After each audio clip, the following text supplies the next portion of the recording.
From Illinois Public Media News, this is 217 Today. I'm Steve Morkin for Kimberly Schofield. It's Friday, May 17th. Coming up, we'll learn how scientists have been successful in using underwater acoustic systems to deter invasive carp. That story in just a few minutes. But first, these headlines.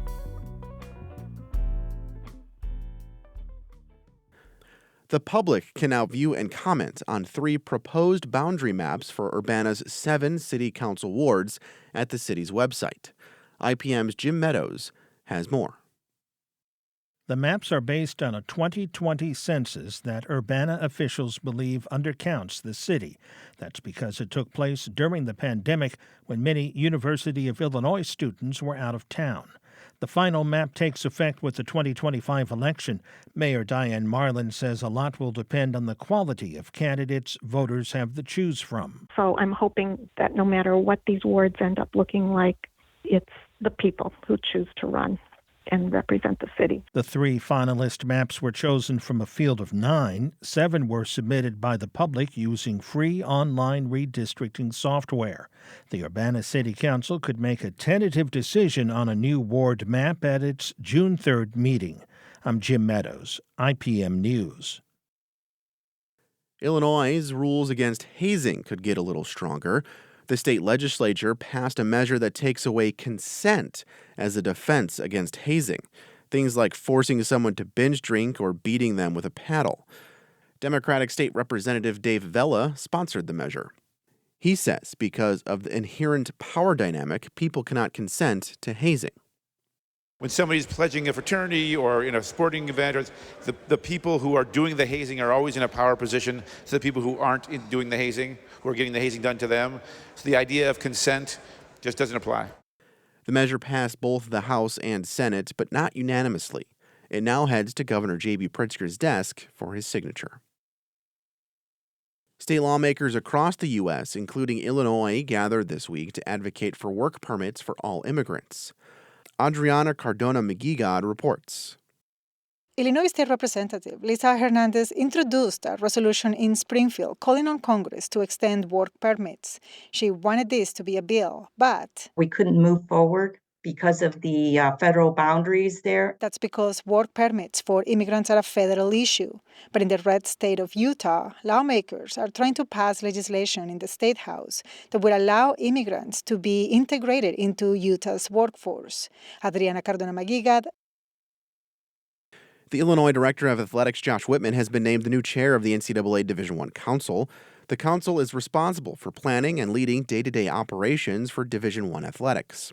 Whitman will hold this prestigious chair until June 2026 after becoming a representative just last year.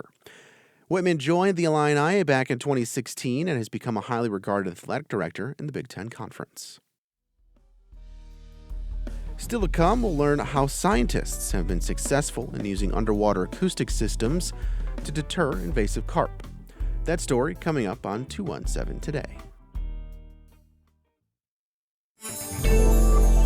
If you love the city of Chicago, you'll want to tune in for Jeffrey Bear's newest special. It's called Chicago Mysteries. Bear wants to answer weird questions about Chicago's history and culture, like, did a UFO really fly over O'Hare Airport? Why don't Chicagoans put ketchup on their hot dogs? Learn the answers to these and other intriguing questions in this immersive tour of the Windy City. Chicago Mysteries is available to stream now with the free PBS app.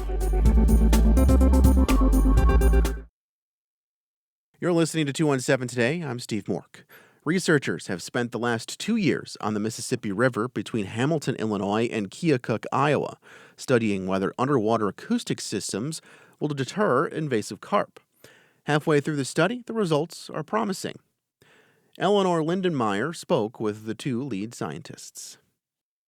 Mary Beth Bray and Krista Woodley are both research biologists. Bray works with the Geological Survey and Woodley with the Army Corps of Engineers. They designed a 16-speaker soundbar and installed it at Lock 19. Now, they're studying the effects. There are 4 types of invasive carp in the Mississippi.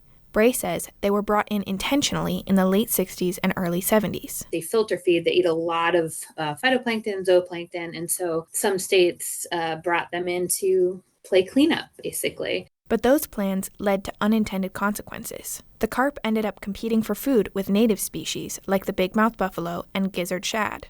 In addition, silver carp are known to jump out of the water, causing injuries and property damage. Woodley says the carp can also reduce the water quality, leading to increased dredging and bank destabilization. When you're thinking about something like the Mississippi River, where we already have quite a bit of flood risk and flood element, the fish can actually increase those impacts, thereby taking one effect and amplifying it. The goal is to deter invasive carp while minimizing impacts on native species. The soundbar plays sounds specifically at the frequencies the carp can hear. Woodley says the sounds should be irritating to the carp, so they don't come near. In some cases, it should stop them from wanting to cross. Sometimes it will actually cause them to turn around. The soundbar can be controlled both on-site and remotely. It is on for 3 days and 8 hours, then off for 3 days and 8 hours. The scientists can then compare how many fish cross the lock when the system is active and how many cross when it is inactive. Bray and Woodley's team puts transmitters in 700 to 800 fish a year to track their movements. The fish are caught, given a minor surgery to insert the tag, then released. This tagging is a group effort. The Fish and Wildlife Service, Missouri Department of Conservation, and the Iowa and Illinois Department of Natural Resources are all involved. Bray says the data from 2022 shows a 50% decrease in silver carp specifically. So if for every 2 fish that pass upstream when it's off, 1 would pass when it's on. Most native species in the Mississippi do not hear at the same frequencies as the carp. So far, the system seems not to bother them. Bigmouth buffalo are crossing the lock at similar rates when the system is off and on. Bray says they have not seen significant impacts on the freshwater drum, the paddlefish, or the white bass. But all things considered on the fish side, it's looking definitely better than not having it there. The data from 2023 will be analyzed soon. Though Bray and Woodley provide the results, they don't decide if the system should be implemented on a broader scale. That decision is left to the states. Besides studying the movement of fish, Bray and Woodley have also been tracking how well their equipment functions over longer periods of time.